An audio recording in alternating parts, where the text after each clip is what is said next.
Alors, voilà le chapitre des grandeurs composées, la séance d'introduction. Donc ça va permettre d'expliquer tout le chapitre. Les grandeurs composées, ça marche, ça fonctionne avec à chaque fois deux données. Là par exemple, on va travailler avec des distances et du temps, des kilomètres et des heures, ou des mètres et des secondes.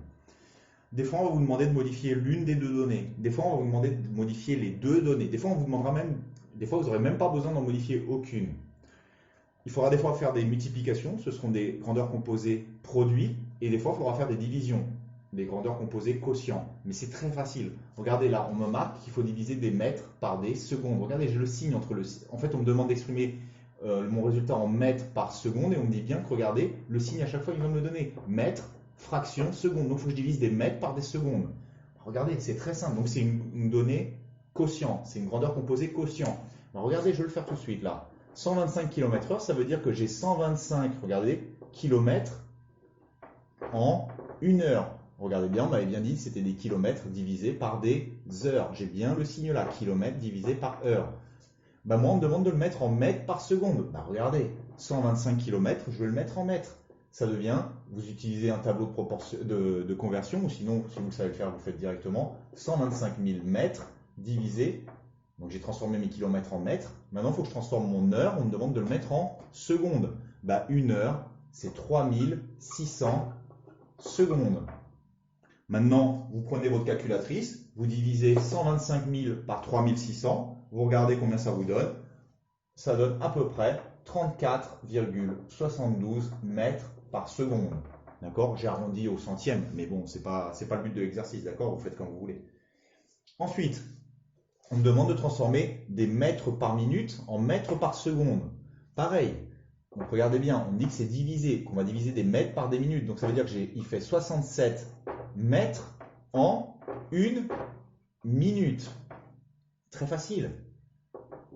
On me demande de le mettre en mètres par seconde. Donc j'ai déjà les mètres. Donc je vais laisser 67 mètres. Ça, j'y touche pas. Par contre, on me demande de transformer une minute en seconde. On veut l'avoir en seconde. Bah, c'est très facile.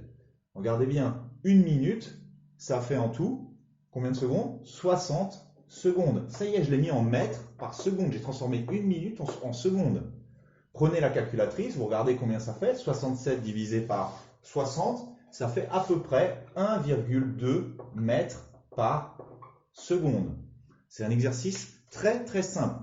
D'accord? Je vais vous montrer maintenant les deux autres. Allez, on va terminer l'exercice.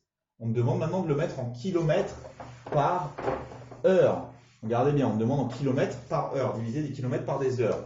J'ai 120 mètres en une minute. Donc je le marque, regardez bien. 120 mètres en une minute. Et moi, on me demande de le mettre en kilomètres heure. Bon, bah, je commence déjà par mettre mes mètres en kilomètres. Prenez un tableau de conversion et ça fait 0,12 km. 120 mètres, ça fait 0,12 km. Maintenant, il faut que je transforme une minute en heure. Ça, c'est un petit peu plus compliqué.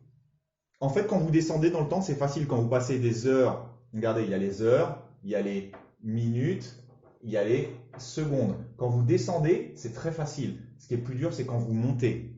Bon, là que je monte, je suis en minutes et il faut que j'aille en heures. Bon, bah, on sait que quoi? Une minute, il y en a combien des minutes dans une heure? Il y en a 60. Donc en fait, là, si j'ai une minute, j'en ai pris une. J'ai une minute des 60 qu'il y a dans l'heure. Voilà, une minute, ça représente 1 sur 60 d'une heure. Vous mettez ça dans votre calculatrice et vous regardez combien ça vous donne. Ça va vous donner 7,2 km par heure. Donc 120 mètres en une minute, ça fait 7,2 km en une heure. Là, cette fois-ci, on me dit que je fais 3 mètres en une seconde. Pareil, il faut que je transforme tout ça en kilomètres par heure. La première chose, c'est de transformer le 3 mètres en kilomètres. Pareil, vous utilisez votre tableau de conversion ou si vous savez le faire directement, vous marquez que ça fait 0,03 km. Et maintenant, il faut transformer la seconde en heure. Donc, on remonte, c'est toujours pareil. Il y a combien de secondes? Une seconde, ça représente quoi sur une heure? C'est une des 3600 secondes qu'a une heure. Vous mettez ça dans votre calculatrice, vous regardez combien ça fait, et ça va vous donner 10,8 km par heure. Pour faire ce genre de calcul, qui sont là, il suffit d'appuyer sur la touche ND. La touche ND va vous transformer, va vous donner quelque chose comme ça sur la calculatrice. Ici, vous pouvez marquer le numérateur et ici, vous rappuyez une nouvelle fois sur la touche ND encore une fois pour obtenir une autre fraction au dénominateur. Voilà.